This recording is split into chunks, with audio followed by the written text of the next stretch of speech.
Massive footprint of real estate in the very heart of London. Royal historian Hugo Vickers. A lot of people, of course, don't live in their offices, and Buckingham Palace obviously is the place where you need to entertain people, receive heads of state, all that sort of thing, because the rooms are fantastic, the location is great. But as for living there, it's rather like living in a sort of large Edwardian hotel in Brighton. I mean, the Queen and Prince Philip lived right along one corridor. And, you know, if one of them came out into the corridor, it's a bit like coming out of your hotel room. So it's really not much fun. Whereas, of course, the present king lives at Clarence House, which is absolutely lovely, has a nice garden. Unlike Buckingham Palace Garden, it's not overlooked. So I can see the logic of living in the one place, very, very close by the way, and using the other for the more formal affairs. But it's not clear that William and Kate will eventually even base themselves in London whenever the moment comes for him to succeed his father. With FSN Spotlight, I'm Simon Marks.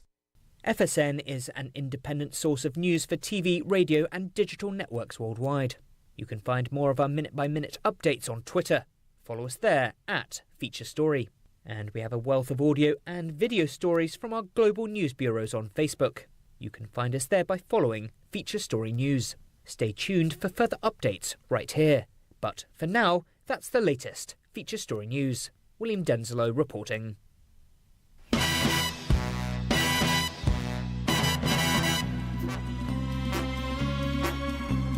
You're listening to KCHW 102.7 FM, Northern Lights Public Radio.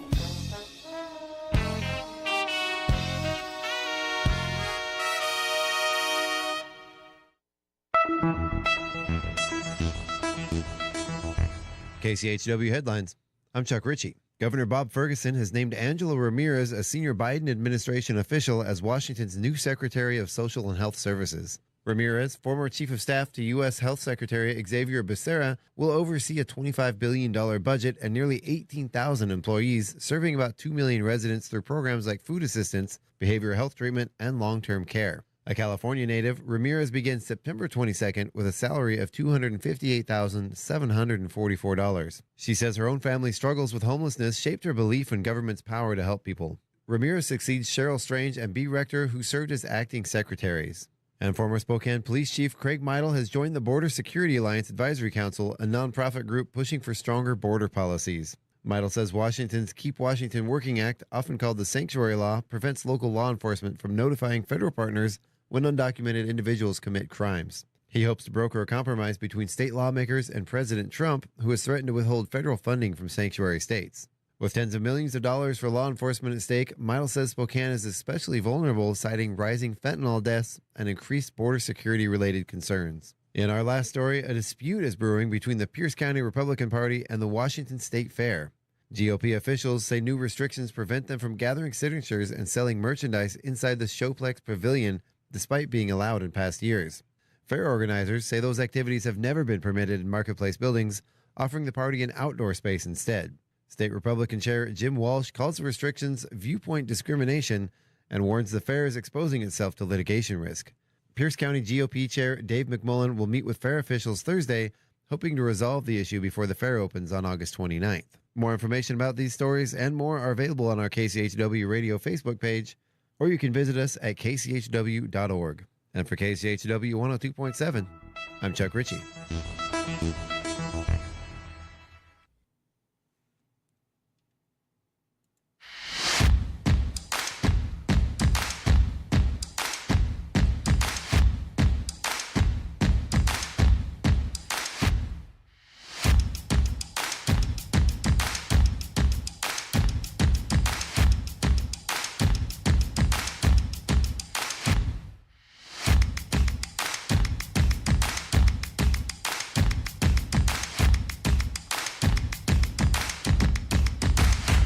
Good morning, everybody. This is your KCHW Morning Show. It is Thursday, August 21st. We are here today with myself. I'm alone in the studio. We had our co-host is off doing the thing. None of our business, but she'll be back next week. She had something to take care of.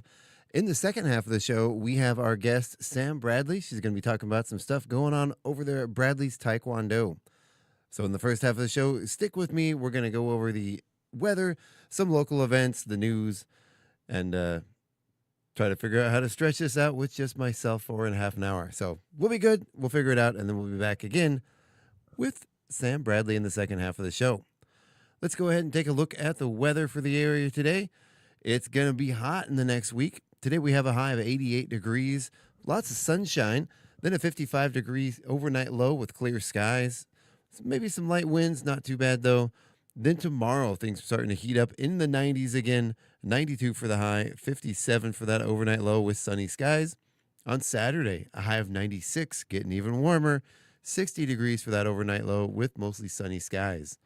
98 degrees on Sunday, getting really hot. 63 overnight. 0% chance of wind, or rather 0% chance of rain in the near future. 99 degrees on Monday. That is a little too hot for my taste, but I can't do anything about it. 65 overnight with partly cloudy skies. Then on Tuesday of next week, again, 99 for the high, 64 degrees, possibly likely to hit triple digits sometimes next week. Then on Tuesday again, 99 as well for that high, 64 overnight.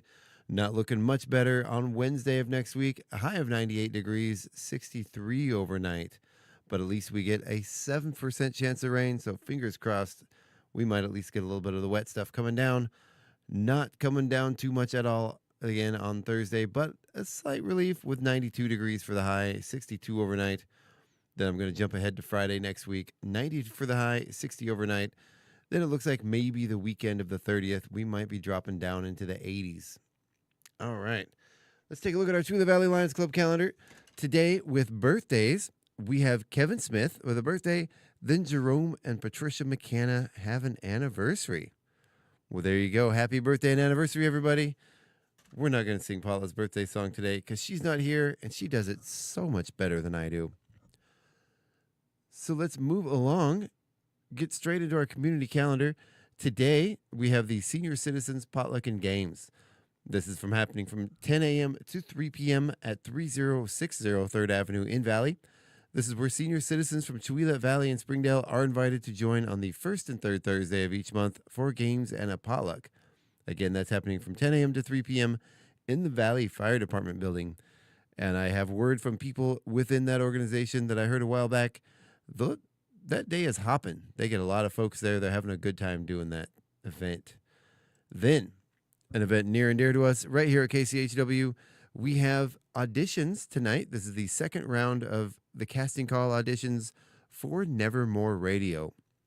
This is going to be an Edgar Allan Poe anthology, which is a spooky series of radio plays that's going to be airing this October on KCHW 102.7. Again, those audition times are tonight, and then we have another round of auditions on Saturday. You don't need to memorize anything for the play. You just need a flair for dramatic and perhaps a love for Poe. So again, you don't need to memorize anything. These are going to be, like Reader's Theater. We'll have scripts ready. We are going to be doing these a little bit differently than we've done some of the shows in the last time. These are going to be pre-recorded. Now, we will record them with a live studio audience. We're going to put out the notice to the public that we want the studio filled.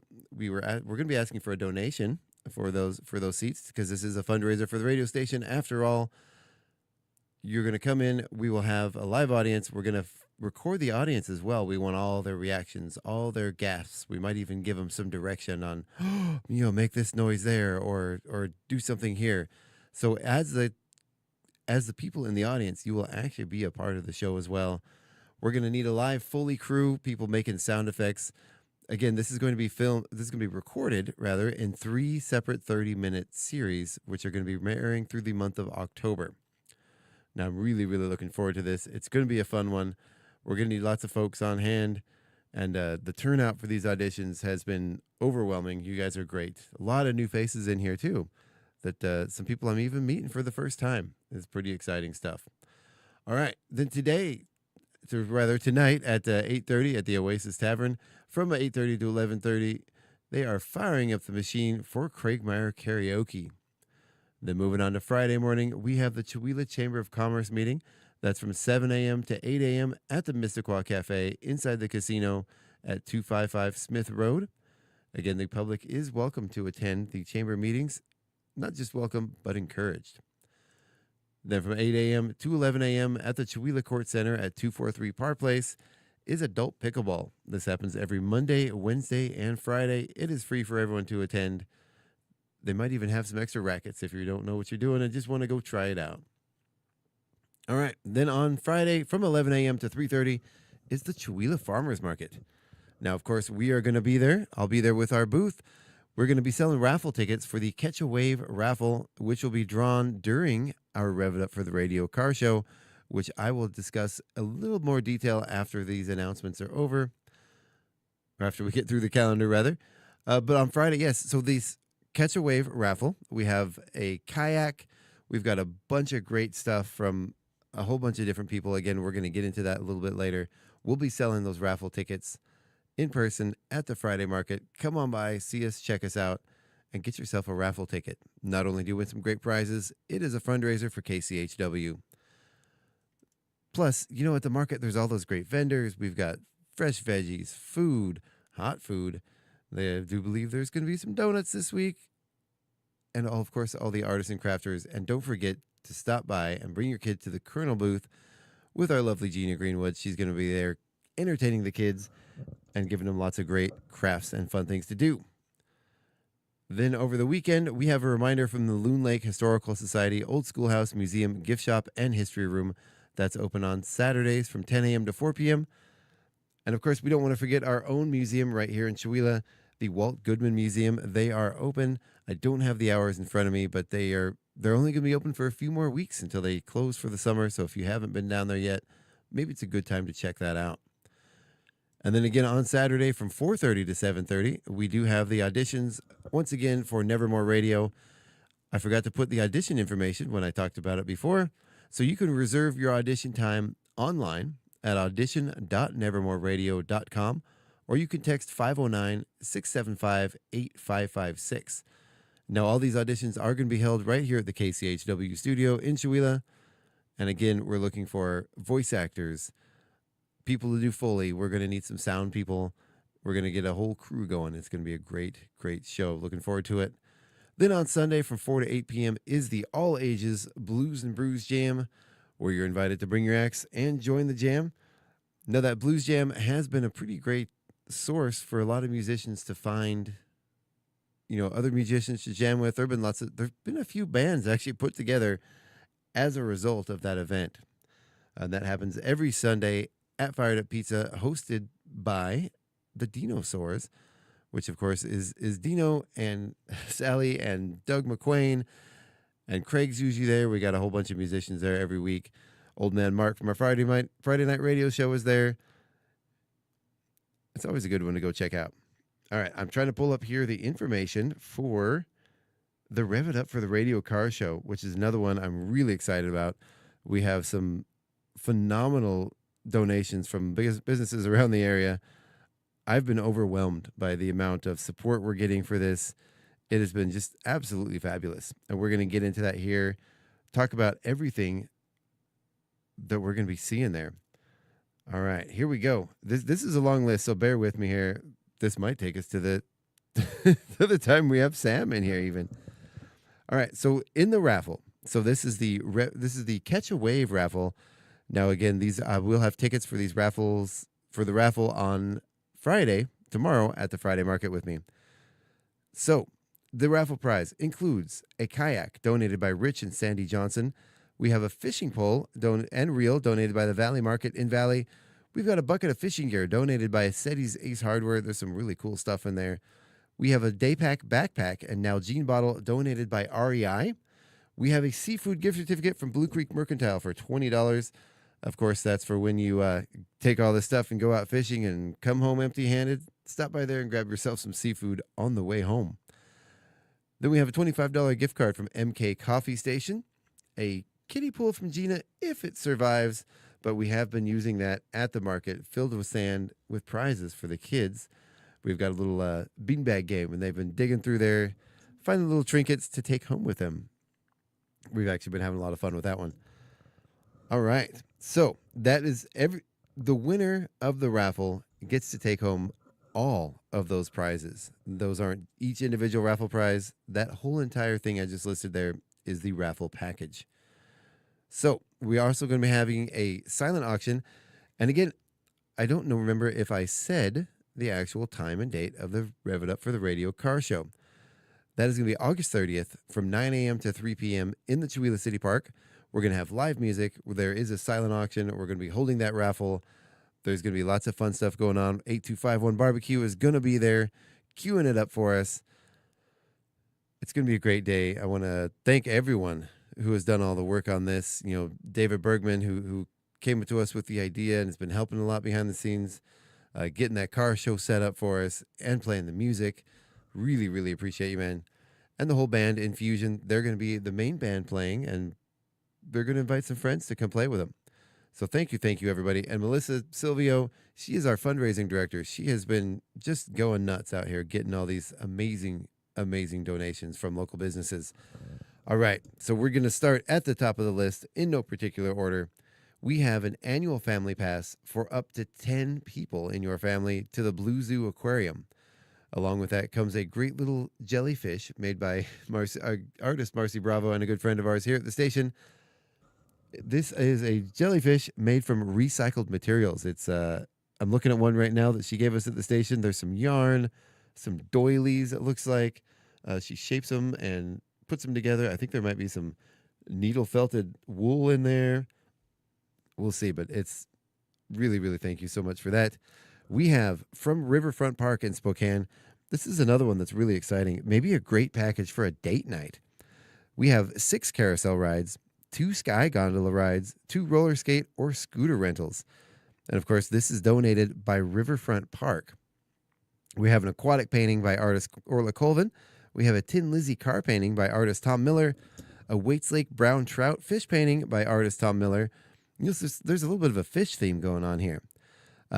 Of our good friend John Sebastian, he's going to be donating a piece of his work. If you're not familiar with John's work, it is absolutely incredible. He's an award-winning artist, done a lot of fantastic work that can be seen at the Trails End Gallery. We have, this one is adorable. I love it. Again, with the fish theme from our good friend Sally Bean over at Bean Patch Antiques and Other Things. We have a bamboo fish wind chime. It's actually really nice. Makes a great sound. I kind of want to keep it for myself, but it's for the auction. We have a $100 gift certificate to Wonderland Spokane.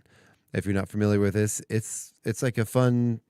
It's not a theme park, but it's like a game park. They've got lots of activities, games, fun things for the whole family. This is absolutely incredible. Spokane Live, the new outdoor theater venue in Spokane, has given us 4 front row tickets to see Billy Bob Thornton and the Boxmasters concert live on September 4th. So if you're not busy on the 4th and you're looking for something to do and you're a big fan of Billy Bob Thornton or just want to check out his band, you can come and make sure you come and bid on those tickets. We also have, in addition to the 4 front row seats, we have 4 table seats to that same concert, Billy Bob Thornton and the Boxmasters, live on September 4th. Again, that's the new venue at the Spokane Tribe. Another great set of concert tickets. We have 2 tickets to the Masterworks performance, The Maulers at Spokane Symphony, or with Spokane Symphony on September 13th at the Fox Theater. Another one I'm kind of jealous about. I'd love to go see that. We have a gift certificate to Anthony's, a $100 gift card rather, to Anthony's at Spokane Falls.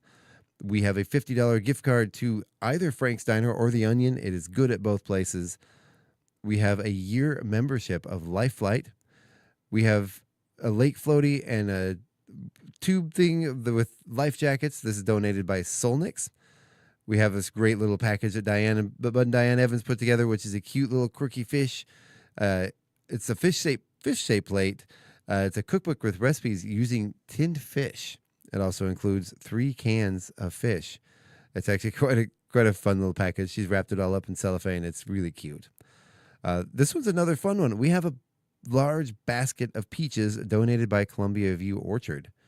That's up by Kettle Falls at Peachcrest Road. A good friend Dylan Ashbaugh has donated us an Epiphone Les Paul guitar. Really, really beautiful guitar. Maybe I'll run out and grab it for the second half of the show. Maybe not. I don't know. Also donated by Dylan Ashbaugh is who also owns Rustic Ruby Retreat, and this is on Jump Off Joe Lake. It's an adorable little log cabin right on the lake. This is a one-night cabin rental from Rustic Ruby Retreat.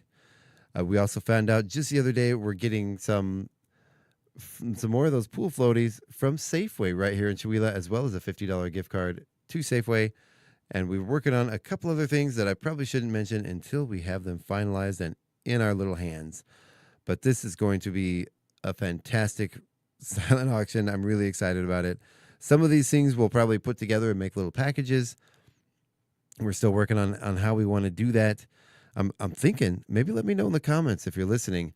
We might put together a couple of those floaties from Safeway and maybe that gift card with the Rustic Ruby Retreat overnight stay at the cabin. Wouldn't that be fun? Go out with your family, some pool floaties, go to Safeway, get yourself some groceries for some picnic. I love it. I love it. And there was something I was going to say after that now I just don't remember what it is. But it's it's going to be a good one. I know I've been rattling off about this for a while. And do you ever be in the middle of saying something and all of a sudden you just get the dial-up noises? Whoop, and you can't hear anything. So that is where we are today. I would like to thank everyone once again for tuning in today. I'm kind of flailing through this. This is myself flying solo for the morning show. Talking for 30 minutes straight is a lot. I don't know if you guys have ever done this before, but it's a lot to just flip on the microphone and start talking all by yourself. So let's go ahead and take a look at some of the news stories happening today. Let's see. Today it looks like Hurricane Aaron. This is coming over to the East Coast. It's a new one. I do believe, I'm not sure when hurricane season is, but it does seem like it's approaching. So they're saying life-threatening rip currents and other dangers brought to the U.S. East Coast by nearby Hurricane Aaron. They're going to last for a couple more days, so the officials, as the storm heads north. So the storm has already soaked parts of the Atlantic coastline, including North Carolina Outer Banks, which is a system of barrier islands outside of North Carolina. Tropical storm conditions would persist there on Thursday and start to reach Virginia. This comes from the National Hurricane Center. Further north still, including parts of New England, are warnings of high winds. Now, although Aaron is still not expected to reach land, its effects are being felt in the closure of beaches and the threat of flooding and road closures, rather. They're saying it was still a large and growing hurricane with a maximum sustained winds of about 105 miles an hour. They're saying life-threatening surf and rip currents will be churning up and down the East Coast through the next couple of days. Let's see. And that comes from the National Weather Service. So a rip current is a body of water that flows out to the sea, potentially dragging humans, animals, whatever is in its path with it. While the reference to the dangerous surf describes powerful waves that could I'm trying to read along here live. Pardon me if I'm stumbling through. Okay, the reference to dangerous surf describes powerful waves that could pose another threat to swimmers. They're advising that beachgoers should follow advice from lifeguards. This comes from local authorities and beach warning flags. So don't just go out there and say, nah, I'll be fine, because you might not be. U.S. weather experts have previously warned the 2025 hurricane season, which runs from the 1st of June to the 30th of November. That answers our question. We are in hurricane season, could have an above average number of storms. So the conditions are just right, including warmer sea temperatures made more likely by climate change and generally favorable atmospheric conditions. That's coming up. That's behind the forecast. At the same time, this cuts to American research are raising fears about the ability to track and prepare for these often deadly storms. Pardon me while I take a sip of my hot coffee to soothe my throat.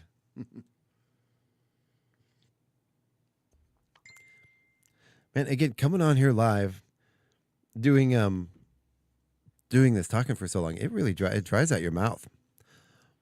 All right, let's go ahead and get into some KCHW headlines. We have some of these here that were not included in that news story at the beginning of the show. We keep accidentally end up posting old news stories for this week. I'm not sure what's going on with the software. A little glitch. Hopefully I'll get it worked out in the next day or two. All right, so these are your KCHW headlines. And a big thank you to Brandon Hansen. He actually is writing these for us every day. Immigration officials have released 4 Portland children, all U.S. citizens, after they spent nearly 2 weeks in custody with their mother. Customs and Border Protection detained the family June 28th at Peace Arch Park on the U.S.-Canada border. The mother remains at the Northwest ICE Processing Center in Tacoma while facing removal proceedings, though she does have a valid work permit and a pending visa. A federal judge issued an emergency order to halt her deportation while her attorney pursues legal action. The children, now with a family friend, remain worried about the parents' future. And Governor his name is not Bog Ferguson, it is Bob Ferguson. He says Washington won't be intimidated by threats from U.S. Attorney General Pam Bondi. Bondi warned that sanctuary states and cities, including Washington and Seattle, could face lawsuits, loss of federal grants, or even criminal prosecution for limiting cooperation with federal immigration enforcement. Ferguson called the letter a dangerous escalation, saying Washington's 2019 Keep Washington Working Act complies with federal law and will stand in court. Seattle Mayor Bruce Harrell and state legislators joined Ferguson in rejecting the threats, promising to defend immigrant communities. Similar letters were sent to 32 jurisdictions nationwide. And in sports, Mariners outfielder Victor Robles. He's been suspended 10 games after throwing his bat toward a pitcher during a AAA game in Las Vegas, sparking a benches clearing incident. Keep your temper down, Victor. All right, so the 28-year-old was expected to give Seattle a September boost, but the suspension must be served at the major league level, and this is going to complicate roster decisions. Robles apologized on an Instagram, citing recent death of his mother and frustration after a long injury rehab.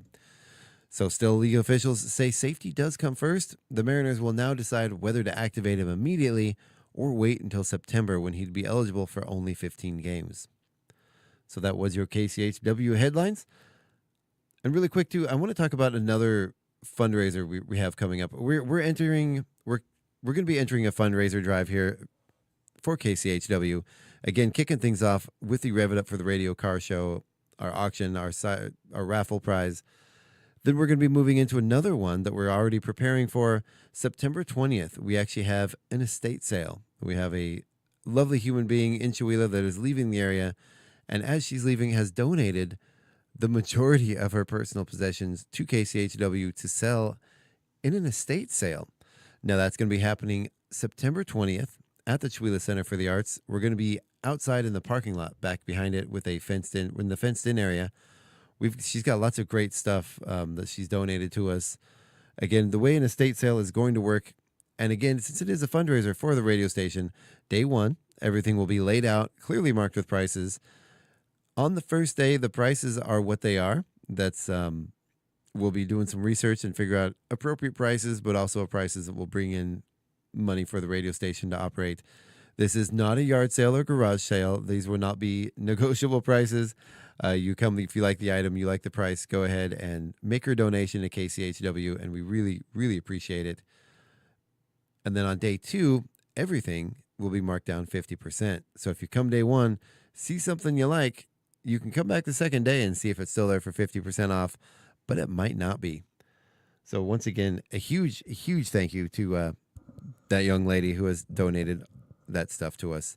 I don't know if she wants her name mentioned on the air, so I'm not going to do it right now. But it's been a lot going through it, and we're really looking forward to it. It's going to be a great one. And as well as the Nevermore Radio, that is also a fundraiser for the station. Once again, we will be asking for donations, and those donations will be available for pre-sale. We're gonna just say they look like a lot like tickets, but this is a donation for the station, and you will again be asked as the audience to participate in the recording. You won't be on camera. We just want to hear the audience reactions, and you get a little behind the scenes look. You're going to be able to go afterwards. There's going to be some Foley art, which is live sound that we're going to be creating sound effects as we go. Now, you'll be given a chance afterwards to come up on the stage. If you want to play with the stuff, if you hear something you like during the performance, then you can go ahead and play with that and make your own sounds. And again, this is not, I just used the word performance, but it is not going to be a live performance for the audience. It's a performance with the audience.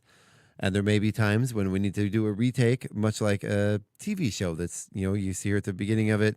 This is filmed before a live studio audience. That's exactly what we're going to be doing. And then we're going to have a few days to edit those before we actually air them live on KCHW. So not only will you be able to see the show live in the studio, in the theater, you'll be able to participate and then go home and listen online and over the air to what you helped create. So that is, to me anyway, I think that's a beautiful, exciting thing. Then we're going to go ahead and we're going to take the whole entire show to the Performing Arts Center October 27th. And that time we will be performing it live as a Reader's Theater.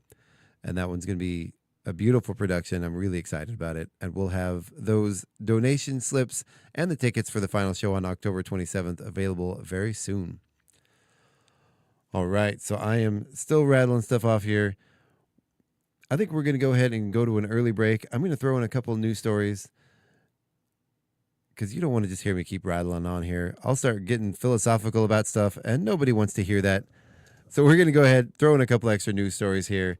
We'll be right back with the KCHW Morning Show and Sam Bradley after this. Stay tuned, everyone, and stick with me.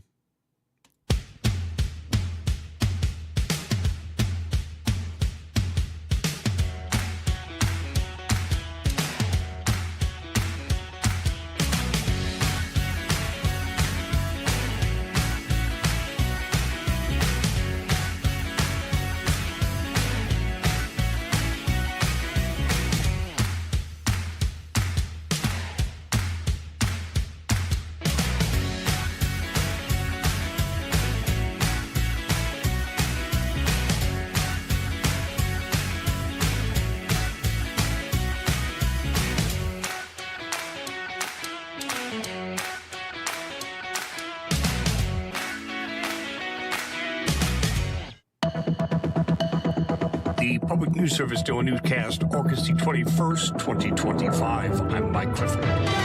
The Republican-controlled Texas House Wednesday approved a redrawn congressional map requested by President Donald Trump and fiercely opposed by Democrats, who led a weeks-long protest to stall the effort that kicked off a redistricting arms race between red and blue states. That for The Guardian. They report with the House's approval, the measure goes next to the Texas Senate, where it is expected to pass, possibly as soon as Thursday. Before its passage, Democrats filed a series of amendments to the bill, which were voted down, but used the process to raise objections to taking up redistricting for flood relief and to the proposal itself, a mid-decade change which Democrats argue reduces the voting power of people of color and further gerrymanders the state at the cost of democracy. Meantime, job seekers might be surprised to learn clean energy is among the fastest-growing careers right now. Labor leaders say developers are getting better at hiring union workers to build wind and solar farms, but they see room for improvement in North Dakota. Industry analysts say the clean energy workforce has a union coverage rate just above 10%, compared to 7% in the private sector. Kevin Pranis is with the North Dakota arm of the Labor's International Union of North America. He says momentum has developed over the past decade. We've seen a really positive shift with good union jobs that pay the same rates that members would make on a conventional energy project. In neighboring Minnesota, he says they've seen a substantial increase in developers hiring local union members for projects as opposed to out-of-state teams. And while there's progress in North Dakota, he says on some projects the percentage is still low. He acknowledges changing the mindset is hard in a fossil fuel-heavy state, but adds developers can help by conveying the wage growth in renewables. I'm Mike Moen. And vaccination rates are declining across Washington. Experts say this leaves Native American communities vulnerable to dangerous disease outbreaks, especially heading back to school. According to the Washington State Department of Health, there have been 10 confirmed cases of measles in Washington in 3 counties this year. Wendy Stevens is with the American Indian Health Commission, which formed the nation's first tribal immunization coalition. She cites data showing that the measles vaccine reduces people's chance of getting the disease by 97%. It is safe, it's effective, it prevents measles. Getting measles immunization protects not only you, but your family, your community from spreading measles. Vaccination rates have dropped to 87% among kindergartners in Washington. This is well below the 95% threshold needed to prevent outbreaks, according to the Washington Health Alliance. While most measles infections are not severe, health complications can occur in about 30% of cases, with about 1 in 1,000 infections leading to death. I'm Isabel Charlet. This is Public News Service. Enlisted personnel from Arkansas and other states could have to adhere to their state's abortion laws now that the Department of Veterans Affairs is moving forward with plans to end all abortion services at VA hospitals. The move is subject to a 30-day comment period that ends in early September. Following the overturn of Roe v. Wade by the Supreme Court, then President Joe Biden changed rules allowing medical personnel at VA facilities to provide abortions in cases of rape, incest, or threats to the health or life of a mother. Lindsay Church with Minority Veterans of America says veterans will now be at the mercy of their state's abortion laws. Arkansas and 19 other states have greatly restricted or completely banned the medical procedure since Roe v. Wade was overturned. Service members and veterans and their families are now going to have to figure out how to navigate state-level health care and state-level reproductive health services in order to access that care. Republican lawmakers and the administration have argued the VA's focus should be on providing veterans with service-connected health care. They also claim Biden's initial rule was motivated by politics, not by health care. I'm Frida Ross reporting. And this November, Pennsylvanians won't see presidential or congressional races, but voters will decide whether 3 state Supreme Court justices keep their seats. All 3 are Democrats, and losing even one could weaken the party's 5-2 majority. Penn State Harrisburg professor Daniel Mallison says unlike the U.S. Supreme Court, states choose judges in different ways, and Pennsylvania uses elections. He warns that with low turnout common in odd-year elections, Republicans could gain ground and shift the balance of power in this key battleground state. There's actually a lot of attention from particularly Republican election activists to try to unseat some of these justices. Danielle Smith reporting. Finally, the GOP's so-called Big Beautiful Bill included a lesser reported provision that rescinded hundreds of millions in already awarded federal grants for trails and active transportation. In Jacksonville, a $14.7 million award from the Neighborhood Access and Equity Grant Program was revoked. KE House, whose organization is building the Emerald Trail, says the funds were slated for 15 miles of trail design, neighborhood revitalization plans, and community engagement. She says the loss is a significant hit to their plans. It would have given us money to do 7 neighborhood revitalization plans, and it gave us $3.5 million, which would have paid for project staff and community engagement expenses over 6 years. I'm Tremel Gomes. This is Mike Clifford for Public News Service, member and listener supported. Find our trust indicators at publicnewsservice.org. The time is exactly 8 o'clock. You're listening to Northern Lights Public Radio on 102.7 KCHW. Chewelah, Colville, Kettle Falls.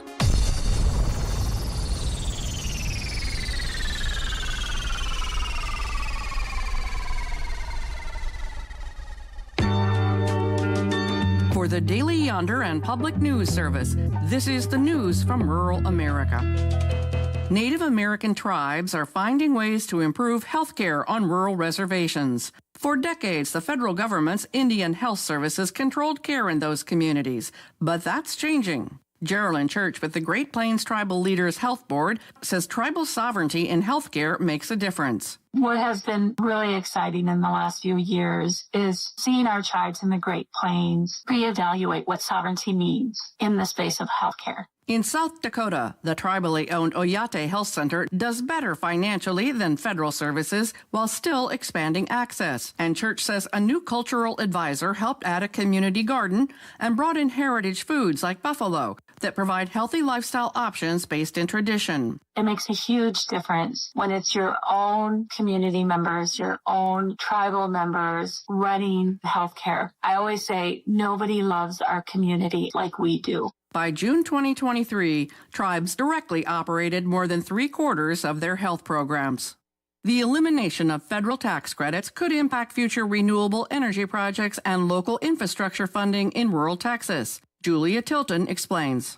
Parts of Texas counting on revenue from wind and solar will lose out if projects are canceled. Daily Yonder analysis found that wind, solar, and storage projects that have not yet come online are expected to generate over $4.7 billion in local revenue over their lifetimes. Jeffrey Clark with the state's Advanced Power Alliance says that could hurt rural schools. When we show up with a $300 million solar farm or a wind farm, all of a sudden the school has new utilities, new books, new technology, etc. The federal tax credits expire in 2 years. Lighthouse Solar CEO Stanley Pipkin says developers may bail when the numbers no longer work. People just leave. We're not like martyrs. I'm Julia Tilton. Ohio counties promised economic benefits from shale drilling are still waiting. Beginning in 2010, the gas industry began investing billions in part of the state. But the Ohio River Valley Institute's Sean O'Leary says despite early hopes, the investment didn't pan out. Those 8 counties have seen more job loss, more population loss, and less income growth than any other set of counties in Ohio. O'Leary says the industry is capital intensive, not labor intensive, with benefits mostly going to investors, out-of-state workers, and service companies. As the Trump administration expands fossil fuels to power artificial intelligence, O'Leary expects more of the same. The economic outcomes will have very little, if any, positive economic impact for the communities that host those facilities. For the Daily Yonder and Public News Service, I'm Roz Brown. For more rural stories, visit dailyyonder.com. I'm Dr. Anthony Lazarowitz, and this is Climate Connections. After back-to-back hurricanes hit southwest Louisiana in 2020, Royshetta Sibley Ozane and her 6 children were left homeless. I didn't have any money in the bank. I had children who were hungry, and we had lost our home. For weeks, before FEMA assistance arrived, she got by with the help of her community. Local churches paid for a hotel and donated food and clothing. Once she was back on her feet, Ozane wanted to provide the same help to others. So she started an organization called the Vessel Project of Louisiana. The group makes people more resilient to disasters by first helping them with their basic needs. We ensure first that people are fed. We ensure that people have safe and secure housing. But they do not stop there. The group also educates people about the harms caused by the fossil fuel industry and rallies community members to oppose oil and gas development in the region. She says oil and gas companies pollute the air and warm the climate, while making big profits. Meanwhile, the community lacks resources and assistance for our most vulnerable citizens. So she wants to help people connect the dots between the fossil fuel industry, climate disasters, and the day-to-day struggles that make it hard to recover. Climate Connections is produced by the Yale Center for Environmental Communication. To learn more about climate change, visit climateconnections.org. You're listening to Northern Lights Public Radio on 102.7 KCHW, Chewelah, Colville, Kettle Falls. It's 8:05. Your KCHW Morning Show is made possible by donations from Colville Toyota. Colville Toyota, located at 160 West 3rd Avenue in Colville, offers new and used vehicle sales and service. Vehicle sales is open 8:30 a.m. till 7 p.m. Monday through Saturday, with a Toyota Express Maintenance Center open 7:30 a.m. till 6 p.m. Monday through Friday. More information on Colville Toyota's vehicle inventory and services is available at colvilletoyota.com. A small-town dealership with a big heart. And by Chewelah Flooring. Chewelah Flooring at 214 East Clay in the 3rd Street Mall offers a wide variety of products including carpet, ceramic and porcelain tile, vinyl and laminate planks, and vinyl sheet flooring. Chewelah Flooring carries products for both commercial businesses and residential homes, including brands like National Flooring, Dell Tile, Mannington, and Mohawk. They also offer blind repair. For more information, you can visit online at CheWelahFlooring.com, call 509-935-8021, or via email at CheWelahFlooring@gmail.com. Programming brought to you by Ryan Moore, your Edward Jones financial advisor in Deer Park, Washington. Edward Jones, member SIPC. Edward Jones is a firm that helps individuals and business owners achieve their financial goals. More information is available at edwardjones.com or by calling 509-276-2974. Edward Jones, member SIPC, with locations in Deer Park and Chewelah. This is KCHW 102.7.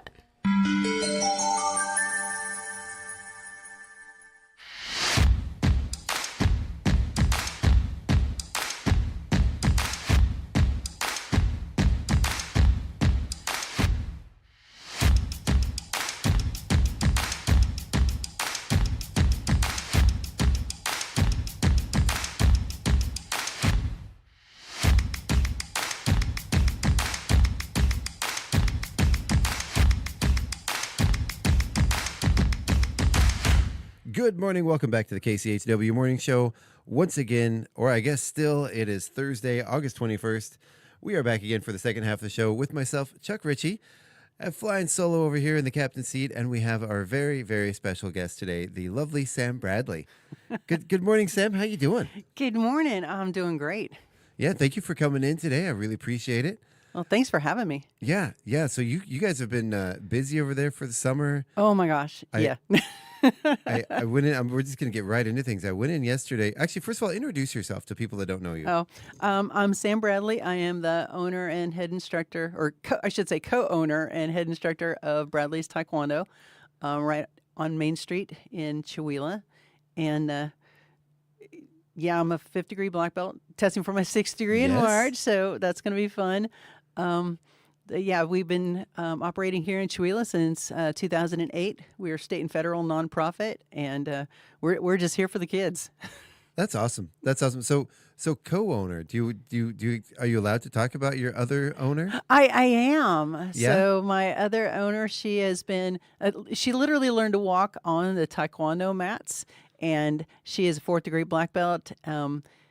And a senior certified instructor with our national organization. Her name is Alexis, and she is just graduated high school at 16 years old, and she has taken over the school for me. She is my oldest granddaughter, and she runs that place. She is amazing, really, and all of our students absolutely love her. I work with her a lot, and she's very fun to work with. When we set up stuff for events, and the drill team is the drill team, exhibition team, demo team. Thank you. I wasn't finding the right word. Yeah. She's our captain of our demo team, and she runs them too. And she's gonna be taking over the studio very soon, right? Yeah. Well, she has to be 18. Yep. So we still got a couple years, and I mean I'll still be there, but she just does everything right now. She runs those classes. She runs those kids. And she helps out in the community so much, and she does. Yeah, it's amazing to see her in action.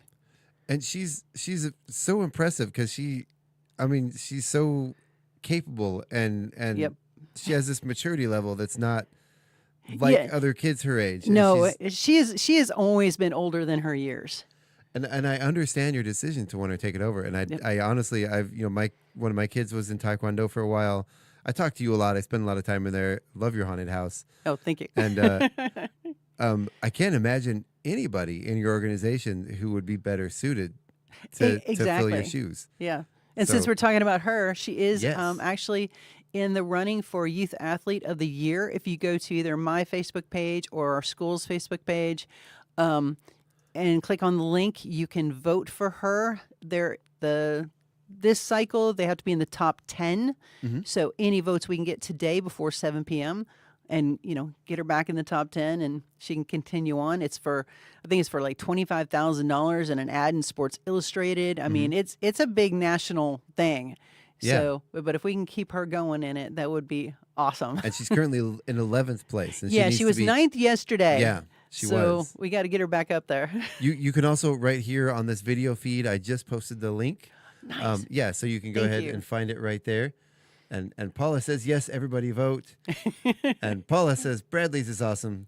And Paula says, good morning, Sam and Chuck. So good morning, Paula. Good morning. And just really quick, so we have a message also from Craig McQuain, not related to what we're talking about. He posted it earlier. He said good morning. And he wants to let everyone know that Dylan, Willie, and himself are going live at lunch today at 11:30. This is his weekly podcast where they talk with local musicians. So this is the last show for the season, and their special guest is Monica Rose Cosmic, who is the lead singer of Cosmic Dragons. Oh, fun. And Craig gave me a little word of encouragement for blathering through that first half of the show by myself. Appreciate it, Craig. Yeah, she's currently in 11th place right now. Oh, Paula also posted the link there for everybody, so it's double posted. Right. I know we talked a little bit about this organization that does these online votes, and they do things for musicians, for athletes.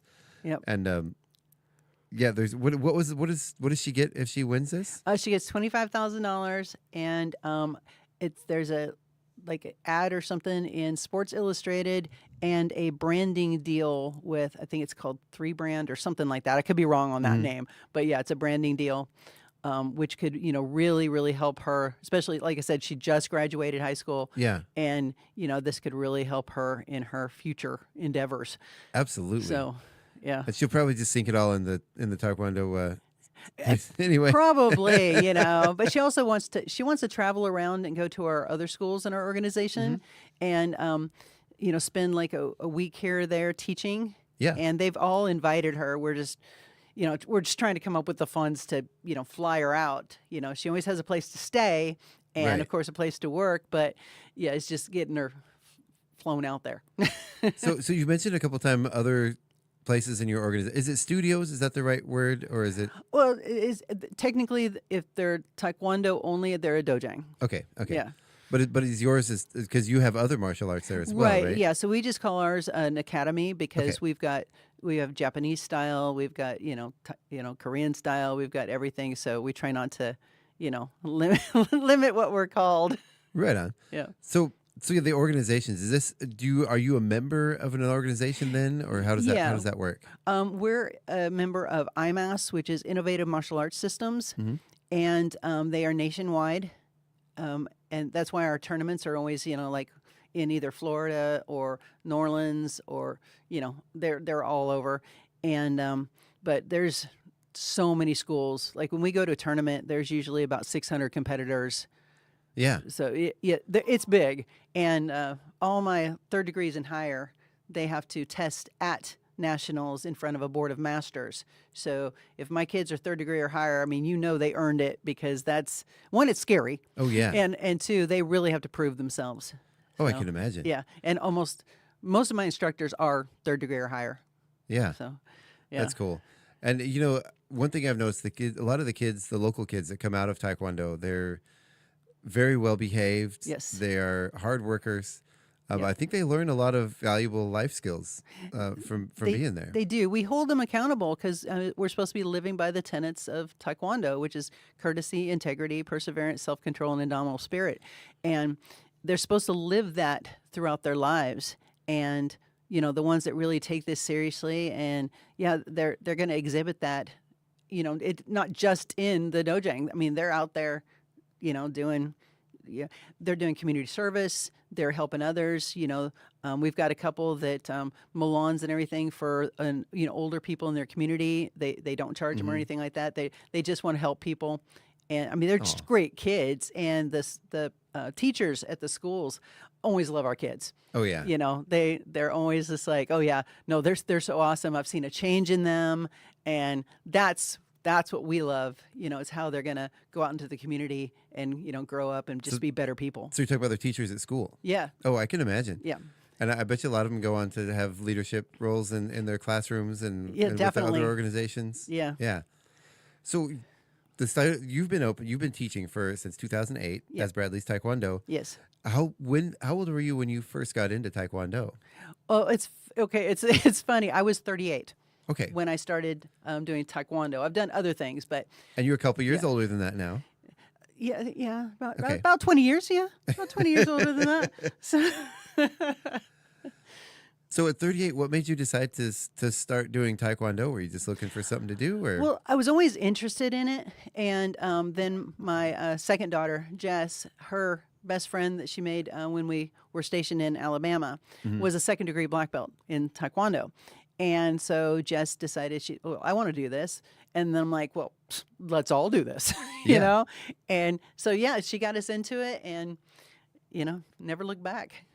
So it became a family thing. Yes. Yeah. That's awesome. Yep. That's awesome. And now Alexis continuing on the tradition. So this is going to be your third generation Taekwondo, or fourth, right? Because it's third, because your others were your daughters. Yeah. Yeah. That's very cool. Yeah. So what does it mean to you to have these interactions with the kids and to work with them and see all these amazing things they're doing in the community? Oh man, I love it. I am so proud of my kids.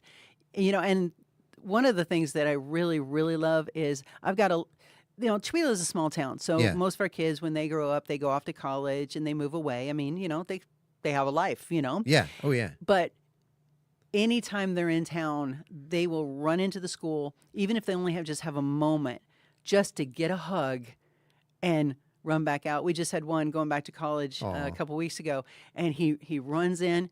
He only had 2 seconds, right? Just gave me a big old hug, said he's going back to college, and took off.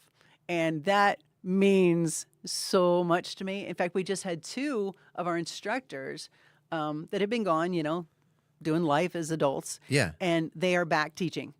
Yep. Cool. They came back. One of them, he started when he was 10 years old, and he'd been gone for 5 years, and he's 25 now. Yeah. And he's back teaching. And then another one, she took a break to, get married, have a kid and everything. And now she's back teaching. Would they be okay with you saying who they are, or do you want to not? Oh, yeah. No, the 25-year-old is Connor Haynes. And then we got Tasha, used to be Went, but now it's Heeb. I think I said that right. Sorry, Tasha, if I mispronounced your last name. So, but in fact, she even brings her little 1-year-old Maeve to our Ninja Kids classes. That's awesome. So, yeah, we don't take 1-year-olds.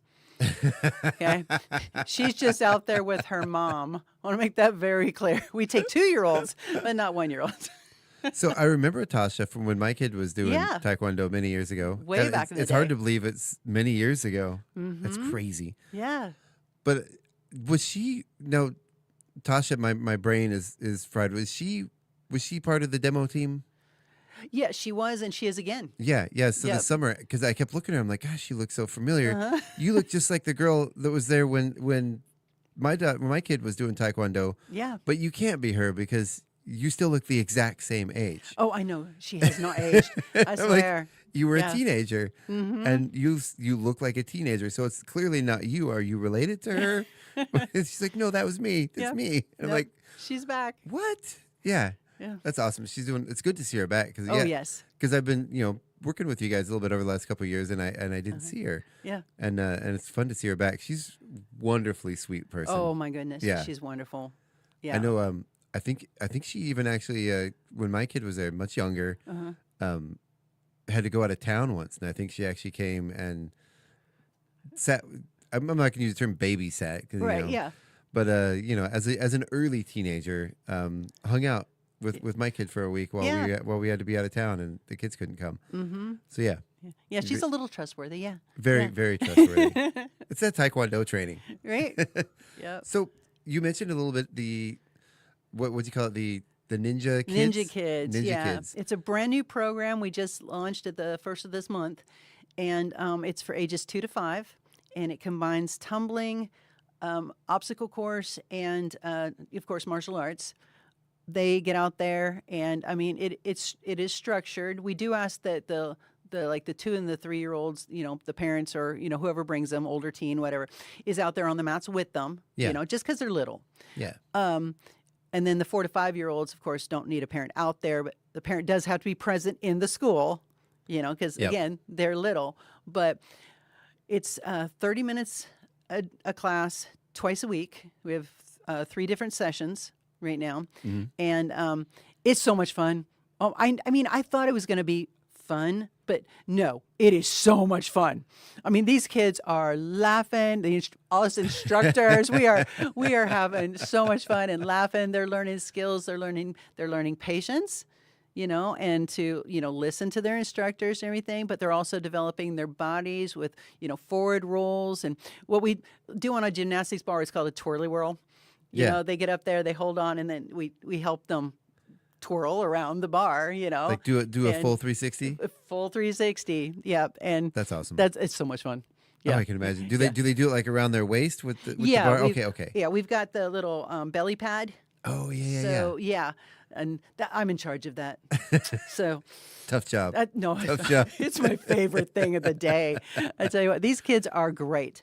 And like I said, they're little. Yeah. So I mean, occasionally they're going to have meltdowns and stuff like that, but they're little. Yeah. As adults have meltdowns, So, but no, it is so much fun. Well, and I would say from a parent's point of view, you get done doing that, and I bet you those kids sleep really, really, really well that night.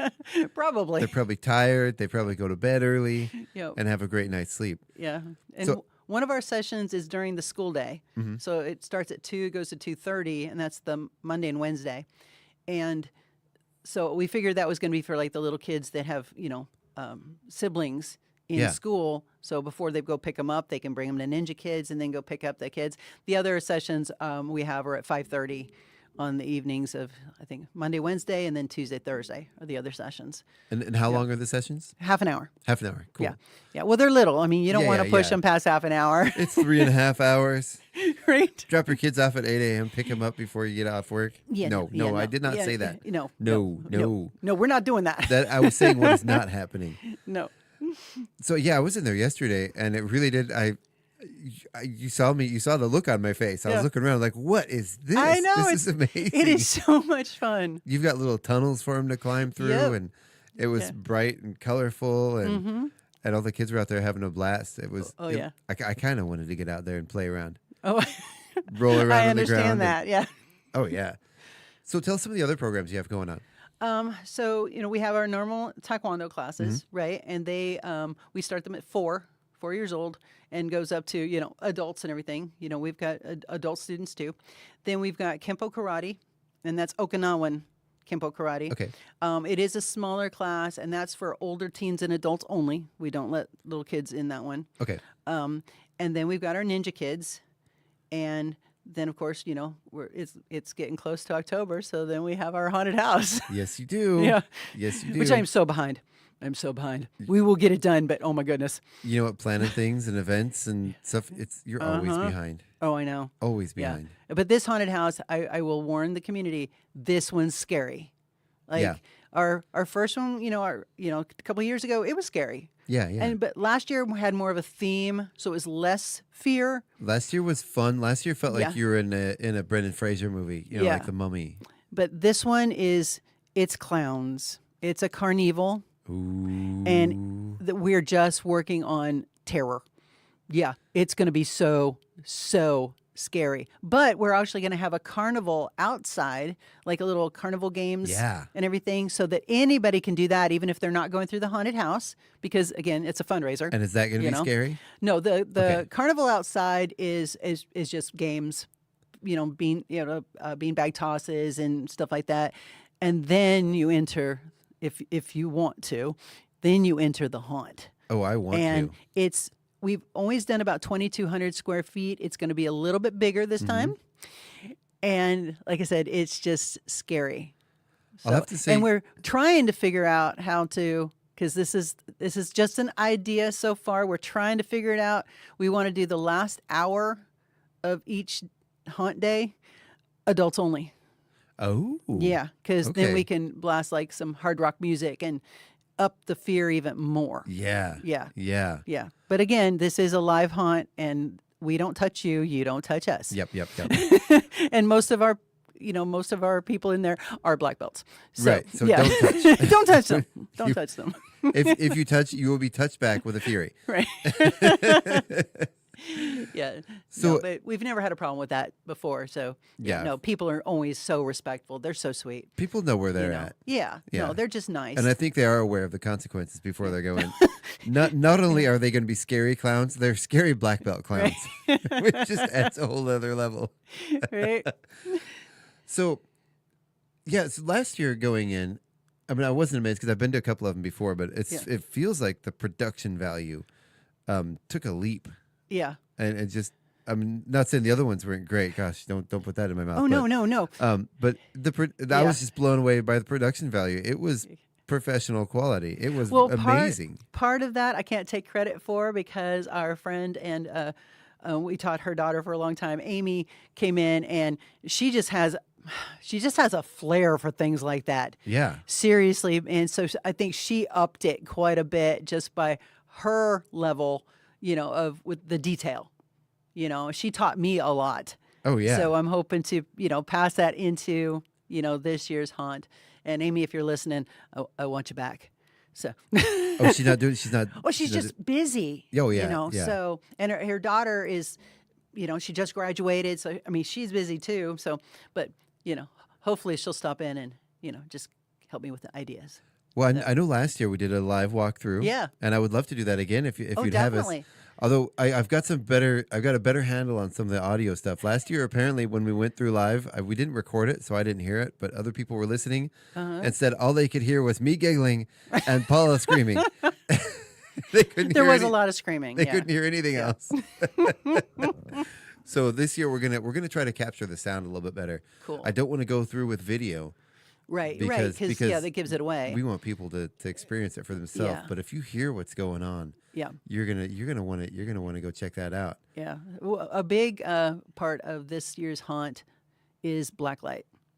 Oh yeah, especially with the clown theme. Oh yeah, yeah. I'm getting like Tim Burton vibes. Oh, some.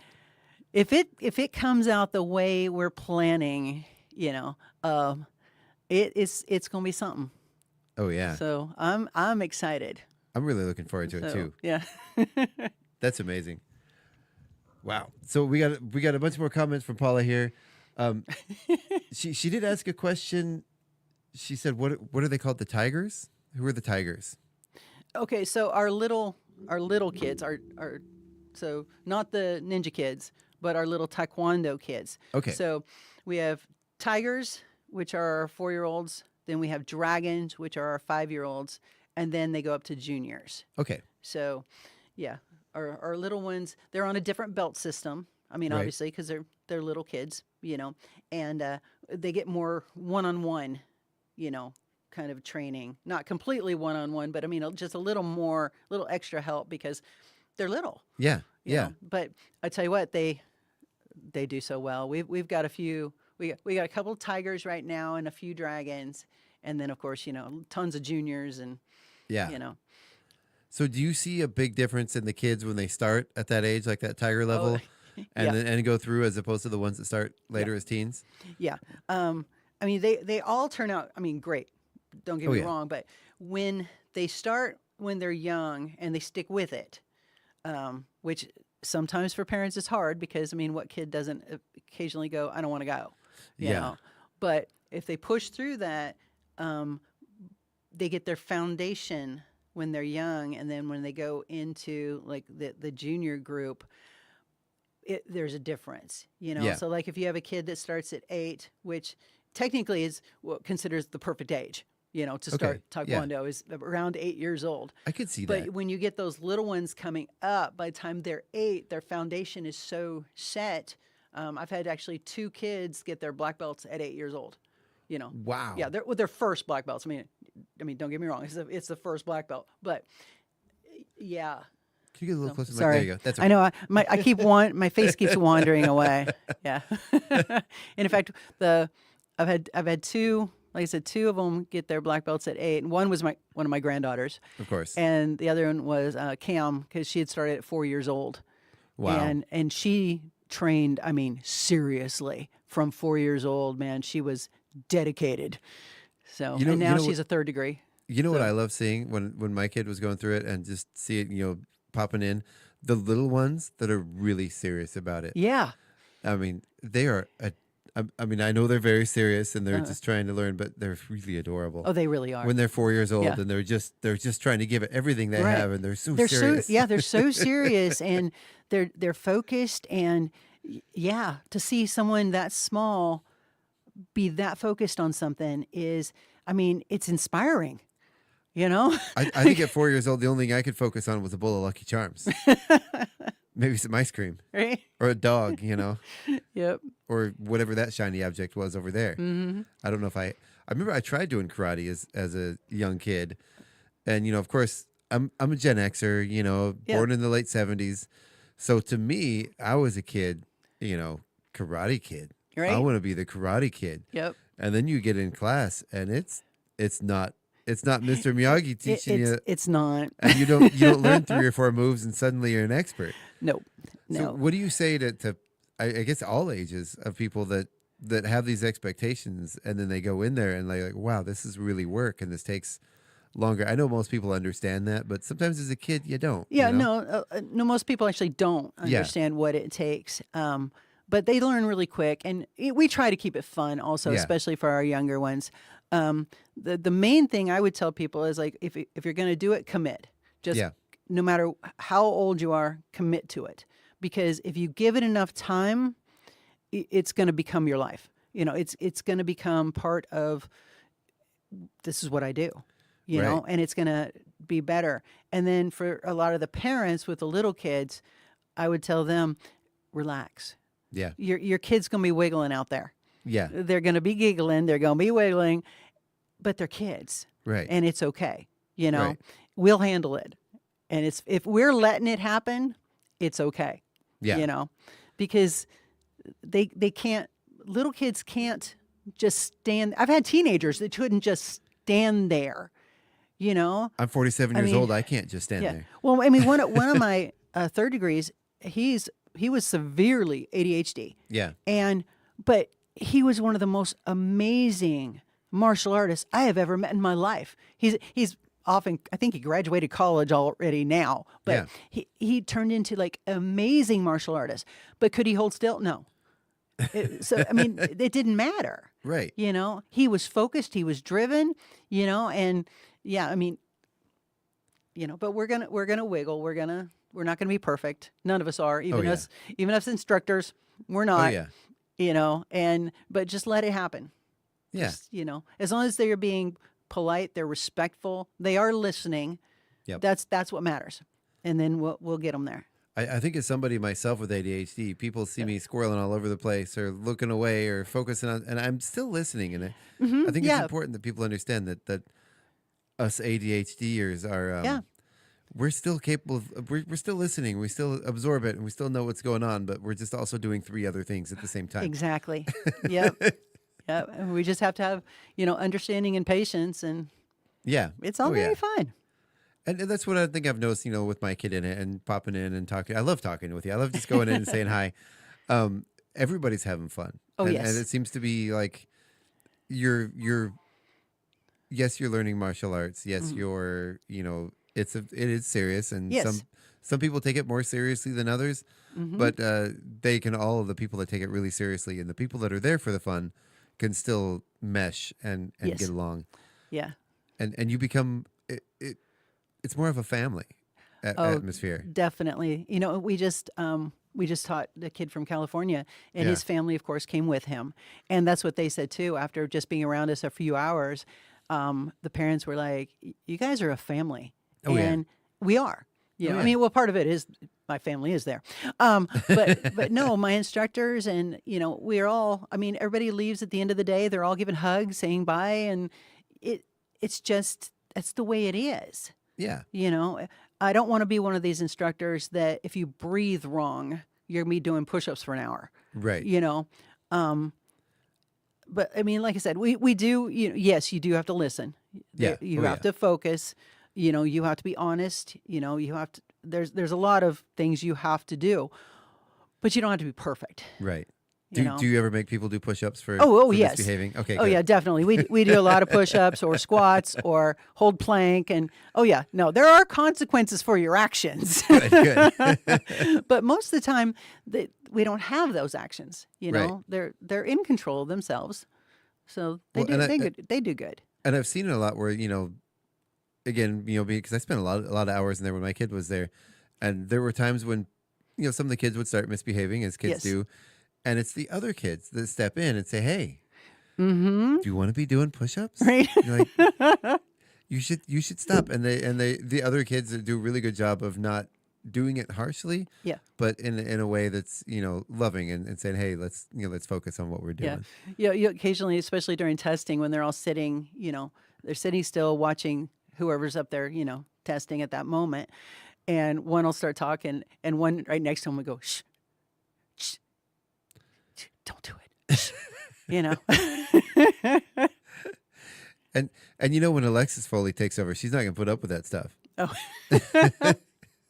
Or she'll be in there joining in. Right. When it's appropriate. Yes. Yeah.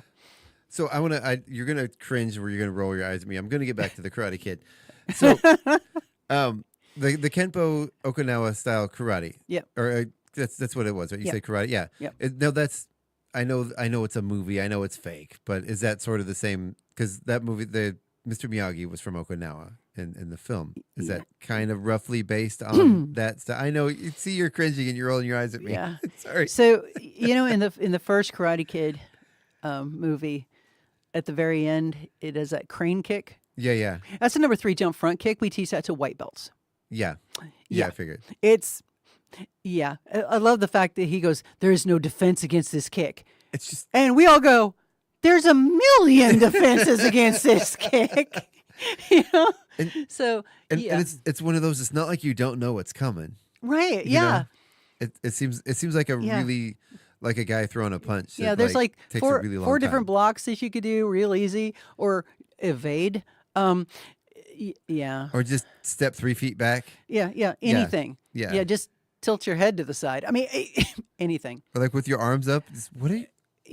What are you doing? I don't know. Yeah. So Kempo Karate does not do that. We don't do that. Well, we do it as a joke. Yeah. We'll be like, okay, we're going to do another 3 jump front kick. Okay, everybody's hands up, and everybody gets in the crane position, because it's funny, and it's fun. I think that's why it worked in the movie because his opponent was like, "What are you doing?" Right. And there is a whole theory about that film, and it actually makes sense once you go through the whole. It's a conspiracy theory, I guess we'll call it. The actual villain of the movie is Daniel, and that he comes into the new town. He's I'm Team Johnny. So yeah. I am. I even have a Cobra Kai uniform. I do. It is filmed from his perspective, and from any perspective, they're the hero. But if you really objectively look at the film, yes, Daniel's not the good guy in that movie at all. He's not. No. I mean, Johnny ain't perfect. No, Johnny's a little jerk. But still. No, Dan, to me, I never liked Daniel.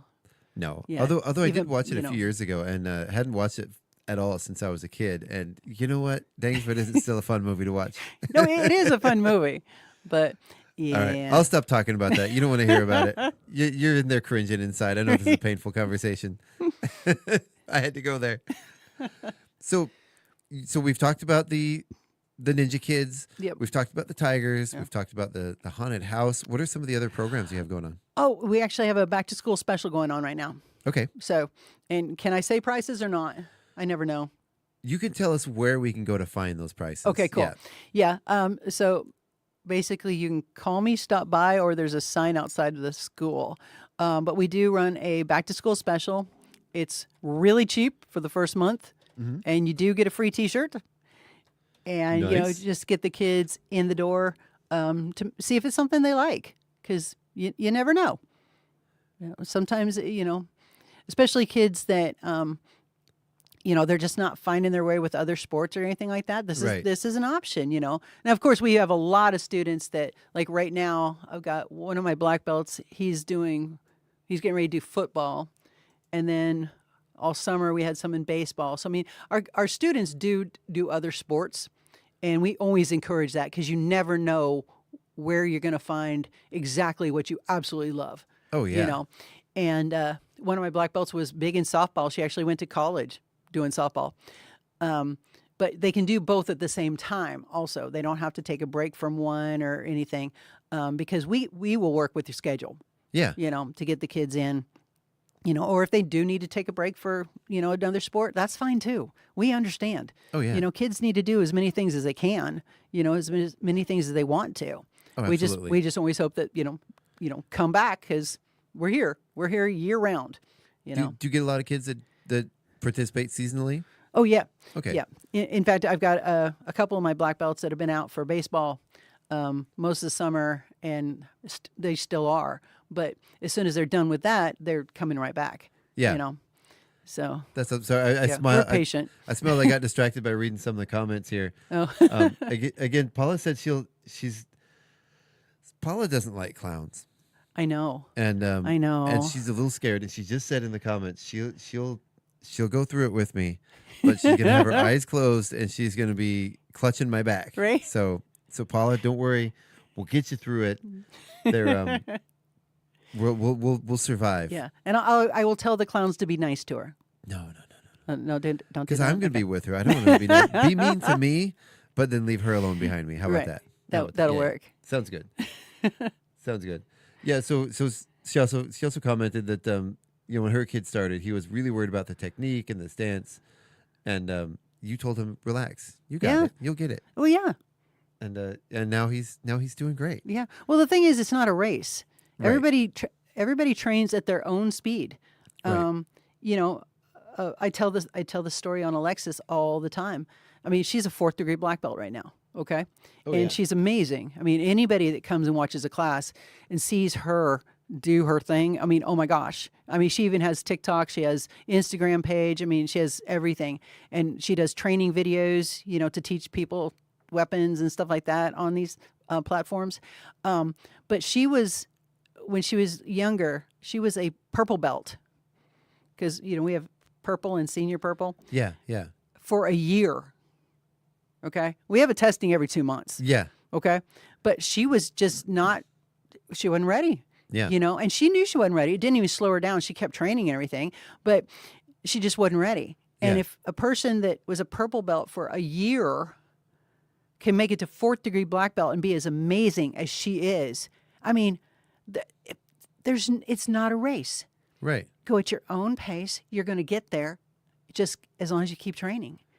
Well, I've had things throughout my life that I've struggled with. Yeah. And sometimes I think that struggle actually, when you do get it, when it does click, it clicks more solid. It's more because you've got that, you spent more time on it. You've really, you figured out what works for you. Yes. And it helps you remember it more, I think, sometimes when it does take you a little longer to get through things. Yeah. She never got discouraged or anything. She was just like, I'm not ready. I'm going to keep training. And like I said, look at her now. I mean, that's awesome. I think she was, when she was a purple belt, she was probably about 7. Yeah. At that Which time. is pretty impressive for a 7-year-old. I know, to not give up, because you are struggling with something, to not give up, to have the dedication to keep going. That's amazing at that age. Oh, absolutely. Absolutely. So, yeah. And you can tell I'm a little proud of her. Oh, yeah. Just a little bit. Oh, yeah. And in fact, her little sister, Madeline she just made 3rd degree. Wow. So, yeah. Cool. Yeah, in March, she'll be testing for her 3rd decided. In fact, she's testing at the same time I'm testing, so that's going to be fun. There's like 5 or 6 of us going to testing. Well, if we can raise the funds to get there. Where's the testing? This one will be in New Orleans.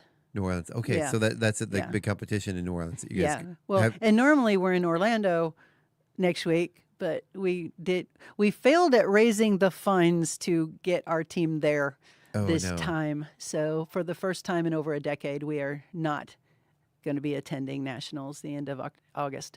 Oh. So, yeah, slightly crushed, but we will live. And I can imagine how many kids would you normally take on a trip? So this one would have been probably 6 or 7. Okay. The March one, there's like 6 of us testing, plus the demo team, plus other competitors. So, yeah, March will be our giant one. So we have to get probably 15 or more people there. Yeah. Wow. Yeah. So that's why we do fundraising a lot, because I mean it's expensive to travel. Oh yeah. Oh yeah. Oh my God. Yeah. Because I mean, it's. Yeah. Yeah. I can't imagine having 15 kids in New Orleans. Yeah. Yeah. Well, a lot of our parents do go, right, which is awesome. But at their own cost, I'm assuming. Oh yeah, yeah. We don't pay for the parents at all. We try to help the kids as much as we can. Sure, you get a ticket and you get a ticket. Yeah, no, we can't do that, sadly. No. But we always remind people, it's like anything you donate, we're federal and state nonprofit, so it's all a tax write-off. So anything helps. So then your next one that you're trying to raise funds for is when? Is in March. Is March. So we'll have to buy plane tickets by like mid or end of January. Yeah. Yeah. So we're trying to get all of our funds in by then, so that we can take some of the strain off our families. And do you have an idea? I'm imagining one of those like thermometers that has the top when you reach your goal. Do you know where you are in that fundraising process yet for March? No, I don't. We're just getting started on, the March fundraising. I wish we could use the funds for the haunted house, but we can't because that actually helps pay the heating bill. Yeah. Over the winter. So Yeah. it has to go to the school, plus we have a whole list of kids waiting for scholarships for the Taekwondo classes, so we have to, concentrate on that also. We're even selling aloe plants outside of our building. There's a table out there for donations. Yeah. So, we've gotten donations from $1 up to $40 for a plant. So we appreciate every single person that is stopping by and picking up an aloe plant or Thanksgiving cactus. Yeah. So I grow them at home. That's awesome. Yeah. I can't. You're like, I can't grow. I kill plants. That's all I do. I used to. I try so hard, Yeah. and I just can't. Succulents. I'm really good at succulents. Good. I found that out. So I need something that I can just neglect that doesn't need any care at all, that will just survive on its own, like a weed growing through a crack in the concrete. That's what I need. That'll work. But I bet you if I started trying to take care of that weed through the concrete, I would kill that too. I understand that. I know. do. It's bad. It's bad. I've given up on gardening. So you do what other kind of fundraisers do you do throughout the year? We're going to be having a breakathon really soon. Cool. So, and what that is the kids go around, they get sponsors. You can sponsor just like, here's $20, go break some boards, or you can do per board. Now, if anybody wants to do per board, set a limit, because we've had people in the past say, okay, I'm going to do $5 per board, and these kids broke like 55 boards. So set a limit. Otherwise, you're going to be paying a lot of money. Or you know what? If you can afford it, don't. Well, no, if you can afford it, yeah, go for it. But just be prepared for the consequences. Yeah, and for the breakathon, you can either sponsor the kid directly if they ask you, or you can stop by the school and you can sponsor a kid there, just a random kid. Yeah. Our black belts, we do challenge them. We usually do, it's $5 to challenge a black belt, and they have to do like a really fancy kick to break the board, and those are always fun to watch. And let's see, we've got, they also have some, we have a box right inside our door that says, help our kids get to nationals. Yeah. So you can just stop by and, even if it's $1, even if it's a quarter, it adds up. Oh, yeah. Oh, yeah. So we've got that box in there. You can buy a plant.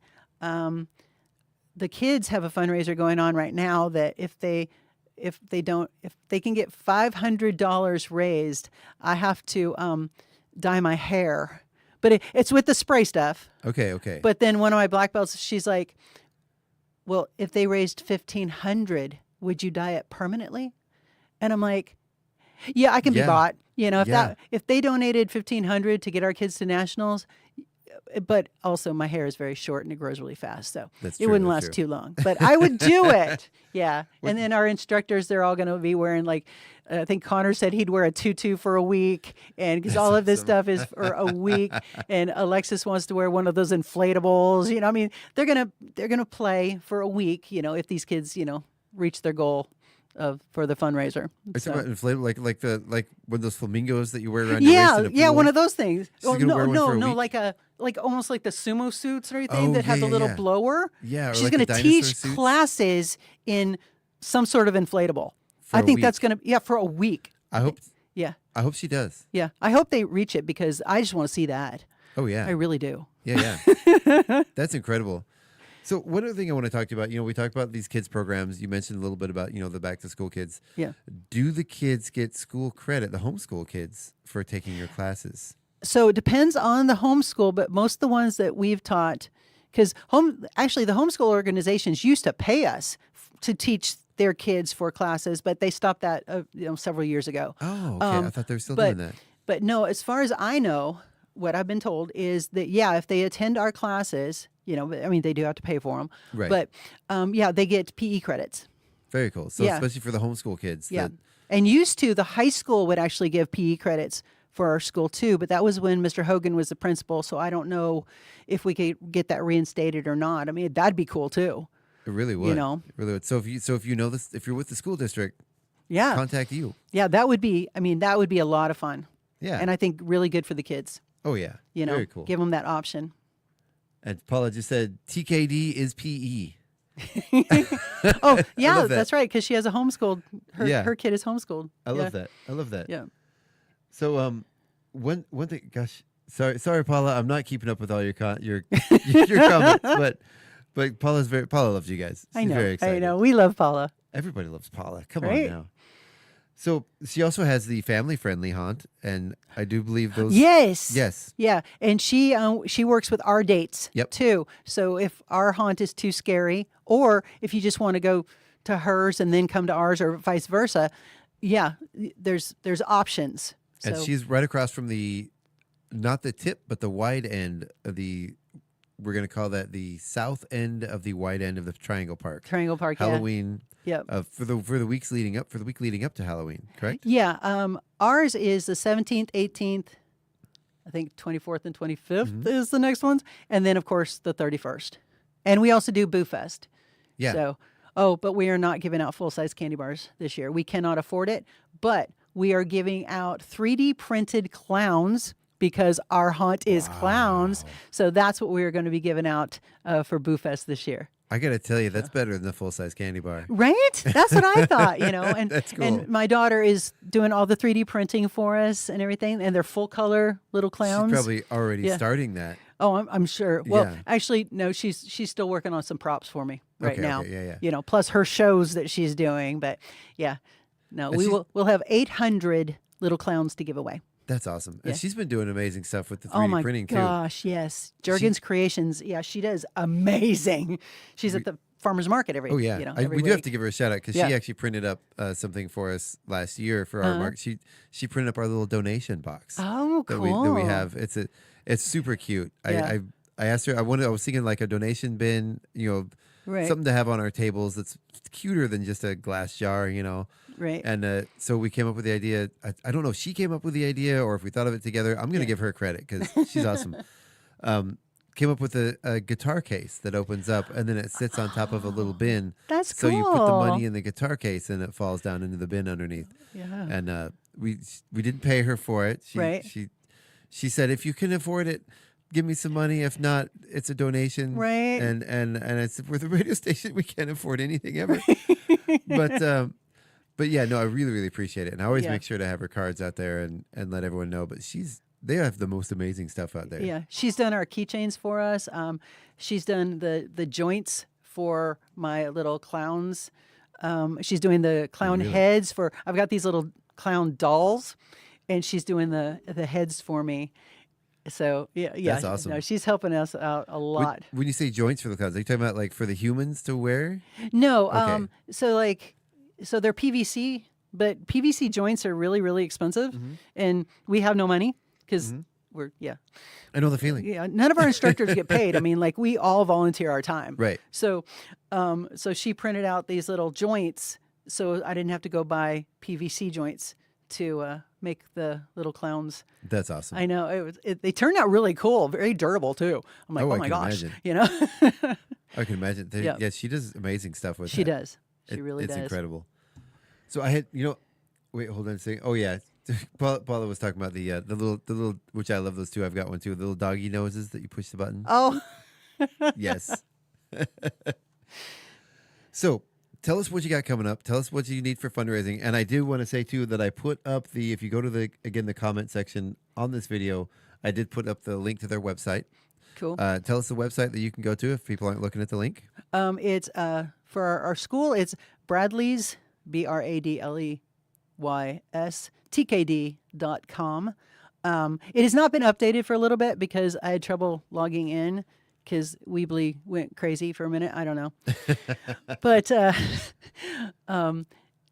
our website. You can also find us on Facebook at Bradley TKD. And we have a parents group. And also you can go to my personal page, which is just Sandra Bradley. Okay. And you can find us there. You can stop by our school at any time. You can call me. My phone is listed everywhere on the website or anything. That is my cell phone. Please only call 9 to 9. Okay, 9 a.m. to 9 p.m. I appreciate that. But yeah, if you have any questions, please stop by. We're trying to raise money to get the kids to nationals. We also have a whole list of kids waiting for scholarships. And with school starting, especially, the school buses from Valley and Chewelah bring the kids right to our door. That's incredible. Yeah, and we love that. They're so sweet to do that. But like I say, they're waiting on scholarships, and the parents really like it because they bring them to us, then they do class, and then the parents can pick them up, and that helps them with their work day. Also, because we're always trying to do everything for the community. Our schedules are very, very flexible. Yeah. So whatever days work for you is fine. Whatever times work for you is fine, and it can be they don't have to be like the set times every week. Yeah. It can change all the time. To get these kids for nationals, though, we're looking, honestly, we love personal sponsors because you guys are wonderful. Corporate sponsors, we really, really need some corporate sponsors. When we go to nationals, we call it our flight T-shirt. Right. And we list all of our sponsors, the business ones and everything, or anybody that wants their name on the back of the T-shirt. And these kids wear them year round, around the community, and parents buy them too. And so, your ad is seen, and also we like to put your name in our windows, to go thank you because, we really, really appreciate it. But yeah, this coming March, honestly, we need a ton, Now, can people purchase just the T-shirts even if? Oh, they're yes. Not? Okay, perfect. Yeah, no, I don't mind other people advertising for me. It's great. I don't have a Bradley's Taekwondo T-shirt. Oh, Fired Up has several because they Okay. have always sponsored us, and so Carrie has a lot of our T-shirts. I should swing in one day and buy one. Yeah. I might do that. I need one. Yeah, we have T-shirts, we have sweatshirts, and all of it is it's run by our booster club. So awesome. Yeah, because all the funds just go right to the kids. Outstanding. Yeah. Well, thank you so much for coming in today. We're about out of time. Yeah. This is always lovely to talk to you. You too. Really quick, just give us a little rundown of where you need to go, how to sign up for classes, and any parting words of wisdom you have for everyone listening. Yeah, our school is at 114 East Main in Chewelah, right across from Napa and across the other street from the post office. So you can't miss us. We're a 6,000 square foot facility with windows right on Main Street. Yep. I'm not good at advertising, but I try. But yeah, ages 4 and up, unless you want to do Ninja Kids, which is ages 2 to 5. But yeah, we're here for the kids. We're here for the community. And I keep saying kids, but we do have adult students also and teenagers. And everybody seems to love it. Yeah. So, and we love having them because my students just make my life. They really do. Absolutely. Yeah, it's my happy place. It is. And you can tell you live for those kids. I do. Yeah. I really do. Outstanding. Well, again, thank you so much for coming in. That about wraps it up for our show today. Thank you. We'd like to let everyone know that you can stay tuned right here tonight on KCHW. From 6 to 8 p.m., we have our second episode of Pretty Static with our newest DJ, Leah B., right here on the KCHW studio live. Then from 8 to 9 p.m., we have Kelton and Twist. 9 to 11 is Acoustic Cafe. You can tune in tomorrow morning on the KCHW Morning Show for myself, Craig McQueen, Paula Randall, and we have a very special guest, a young singer named Tabitha Smith, who's going to be joining us and singing a couple songs with us here in the studio. Really looking forward to having her. I've been trying to get her on for a while, and she's blessing us with her presence tomorrow. So, Tabitha, welcome to the show, and we can't wait to see you tomorrow. For the rest of you, we hope you have a great day. And Sam, say goodbye, everybody. Oh, bye, and thank you so much for listening to me ramble. All right. Thank you so much for listening to the KCHW Morning Show right here on KCHW 102.7, your Northern Lights Public Radio. Do you guys ever play?